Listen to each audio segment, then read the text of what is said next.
And so, as we rediscover that the book of Genesis speaks of the African continent civilizations as the civilizations of Ham. In other words, all of the African continent inhabitants was referred to as HAM. However, it broke off into Ethiopia, Cush, referred to as Cush. Now, as the book of Psalms 105:23 wrongfully credits the European face Israelites with the origin of the Dome of the Rock in Jerusalem.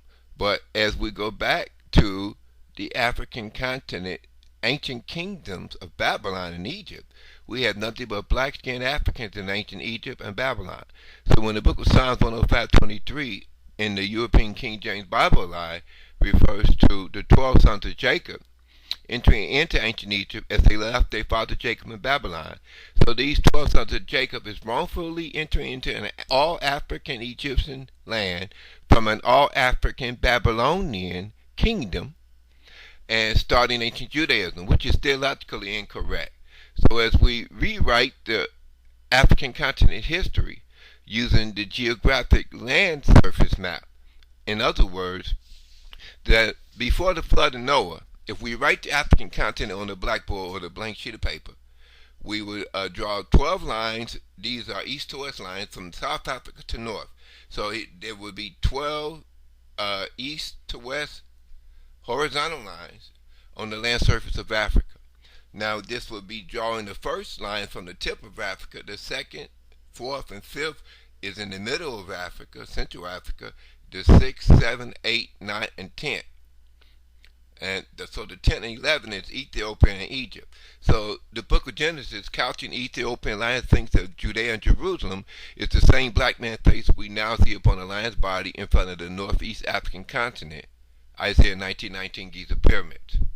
So this in itself raises the question as to did the European Gentile nations in the 14th century, in the 16th century, 400 years ago, through King James, as he appointed 72 Greek and Hebrew scholars to study the Islamic Aramaic Dead Sea Scrolls, which is a Islamic Aramaic script about ancient African kingdoms of Ham, whose descendants, referred to as Judaeans, inhabited the Judean desert.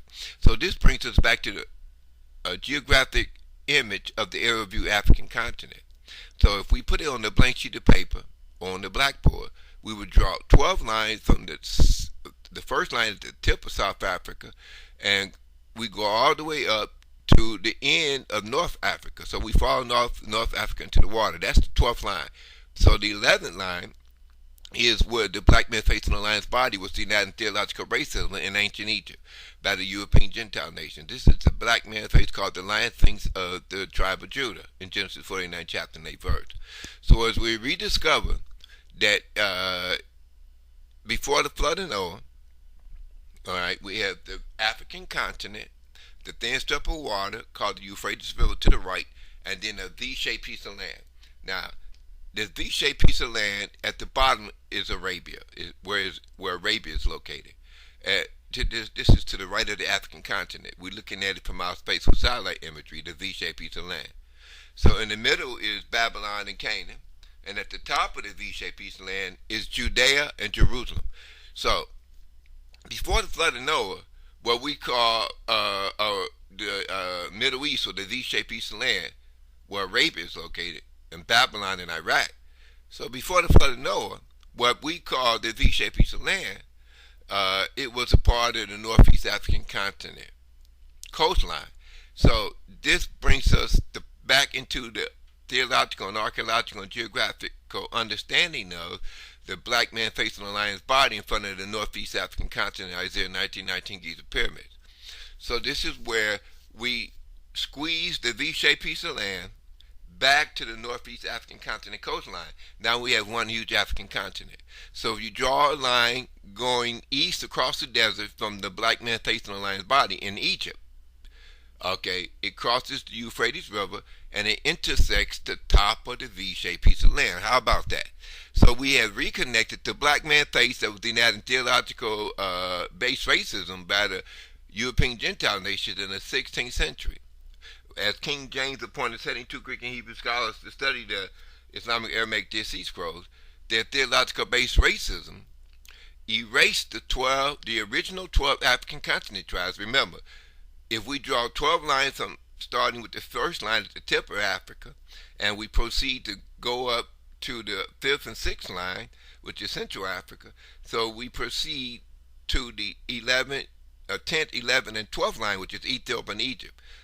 And the 12th line is falling off of the Northeast African continent to the water. So, if there was any exodus out of Egypt, this is correcting the European King James Bible lies that concealed the black man's face upon the lion's body, and called the Book of Genesis Ethiopian couching lion thing to the tribe of Judah. Okay, so if we have already I have already disclosed that before the flood of Noah, before the waters swept over the land and covered ancient Egypt and separated the Northeast African continent A into B. That means that before the